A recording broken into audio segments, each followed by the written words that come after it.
Right, hello everybody. We're doing a little bit of punctuation again today, and we're doing because and the comma. I have actually mentioned this in another video, however I wanted to make it as clear as possible because I didn't think that I explained it very clearly. Let's try and get a bit more light in this board. That might get a bit more light in here. The first rule to remember with commas, probably the most important rule. The other important rule is for lists. Always use a comma for lists of 3 elements or more, and maybe adjectives as well if they're coordinate adjectives. In a list of even 2 adjectives you need a comma if they coordinate. The most important rule is that if you have a main clause followed by a subordinate clause, there is no comma. If you don't know what a main clause is or what a subordinate clause is, please watch my video on independent clauses and subordinate clauses. I have a video on this. Sometimes we call them independent, sometimes we call them main, and sometimes we call subordinate clauses, and sometimes we call them dependent clauses. But this is the main rule, that the main clause comes first and then the subordinate clause, there's no comma. Subordinate clause comes first and then the main clause, and you must have a comma. Now that rule is not just for because. That rule is for all sentences, and that's why it's the most important rule to remember with the comma. I can't believe I didn't pick this up at school, because I didn't, and it's only nowadays where they're bringing grammar back into the classroom, and we are now teaching a lot of kids punctuation, which is great, because really they ought to be taught how to use commas while they're at school. After all, anything that you read usually has a number of commas in it, so we really ought to know roughly how they're used, and preferably exactly how they're used. So I want to make it clear that when we use because, most of the time you see because in the middle of the sentence. And if because is in the middle of the sentence, because is a subordinating conjunction, which means that it always starts a subordinate clause, it never starts a main clause. Because it's usually in the middle, we usually see type A, and I would say that 95% of the time you don't use a comma before because. Nice and simple, yeah? Go and have a look on Oxford Dictionary, type in because, and every single example that they give with because is without a comma.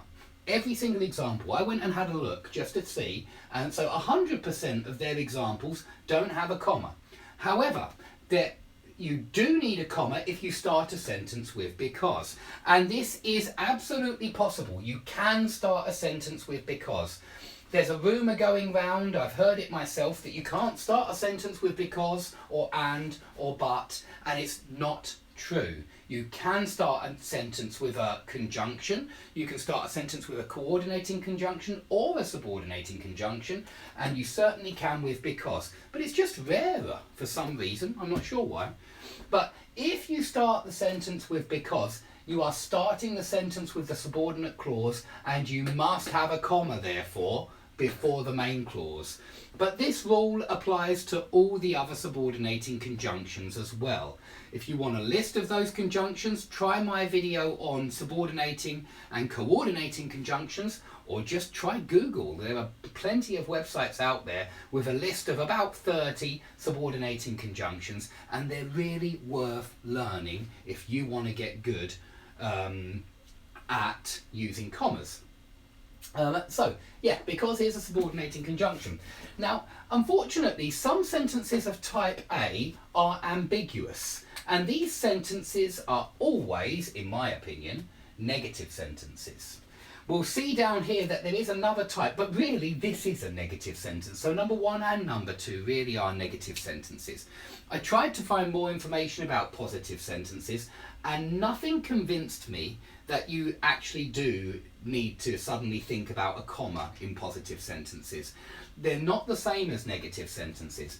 Negative sentences are ambiguous because even if we take a very simple example like this one or this one, we can see that there are 2 possible meanings. If we say we didn't leave the party because of you, it could mean that we left the party but it wasn't because of you. So if we use this one in speech, we normally immediately say, we'll probably put a semicolon here and say, put the semicolon there and say, we left the party because of the music, or we left the party because we had to get home to look after the kids, or we left the party because.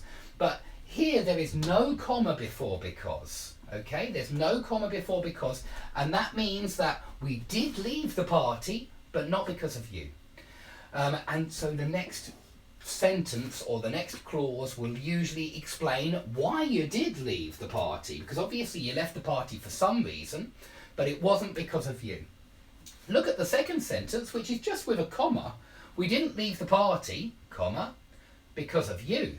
This means that we didn't leave the party, we stayed at the party, and we stayed at the party thanks to you, thanks to your presence. Due to the fact that you were there, we stayed there. So this is very different to this. The addition of a comma completely changes the meaning of the sentence. This is very similar to the last example I gave. We didn't lose the match because of me. This means, okay, we lost the match, but it wasn't because of me. It was because of the attackers. It was because of the defenders. It wasn't because of me, I play midfield, you see. It wasn't because of me, certainly not. It was because of the goalkeeper. It was because of anybody else but not me. And that's what the top sentence says. And normally, again, we would follow it with who really was to blame for losing the match, or what was really to blame. Perhaps I'd say we didn't lose the match because of me, semicolon. We lost the match because of the snow. We lost the match because of the referee. He was biased. Second one, again, it means we won. We didn't lose, we won. We didn't lose the match, comma, because of me. We won, or maybe we drew. I should say that as well. It's possible that we drew, which would be, you know, a face like that.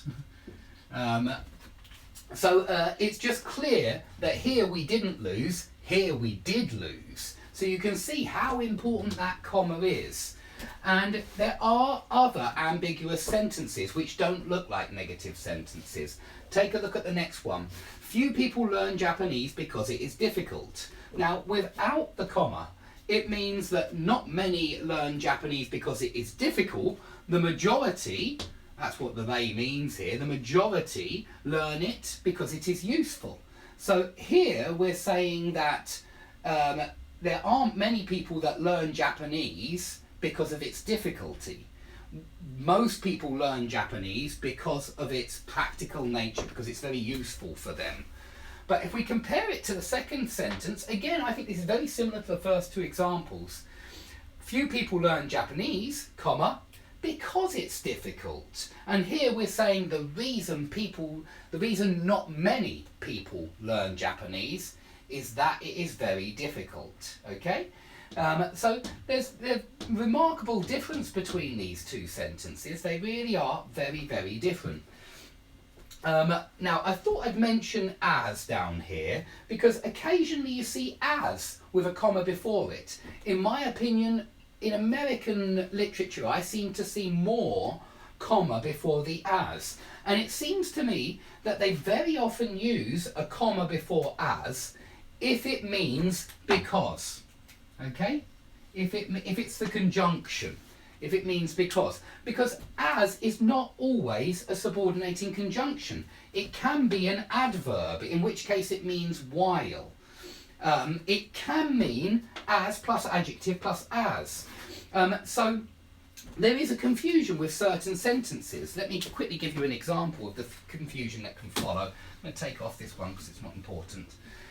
If I say something like this, we left the party as it was snowing. What do I mean? We left the party as it was snowing. See if you can guess the two different meanings that are possible for this sentence. It's a very ambiguous sentence. It's very unclear what we mean. And that's why it's necessary to use a comma with a sentence like this. Because this sentence is very clear that as could mean because, in which case it's a conjunction, or it could mean while, in which case it's an adverb. So the rule is this: if you want it to mean because, use a comma. If you don't want it to mean because, get rid of the comma.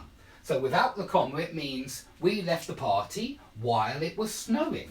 But with the comma, it means we left the party because it was snowing. Perhaps the snow made you think that you needed to get home and get home fast because you didn't want to go on the icy roads or something like that. So we left the party early, comma, as it was snowing and the roads were icy. That's why you sometimes see the comma before as. But technically, it's most of the time, 95% of the time, not necessary. It's only when it's ambiguous. In a lot of sentences, it's really clear that it couldn't mean while, in which case you don't need to worry because there's no ambiguity and you can go without the comma.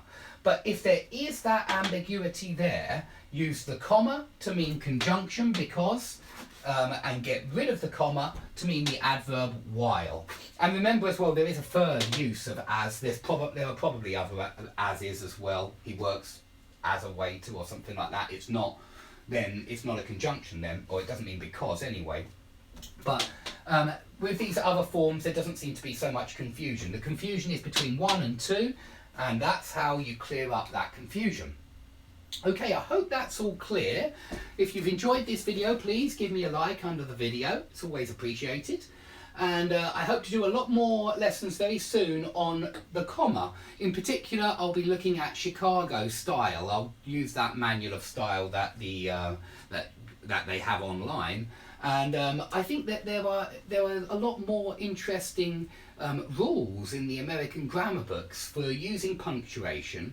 There's certainly a lot more information around than in the UK grammar books, and that's why I have to say I do appreciate a lot of the American grammar rules. I think that the Americans are stricter than we are concerning grammar, and they perhaps are more concerned about it as well. They seem to understand that we need to avoid ambiguity. We don't want ambiguous sentences. We want it to be clear so that everybody understands what we mean.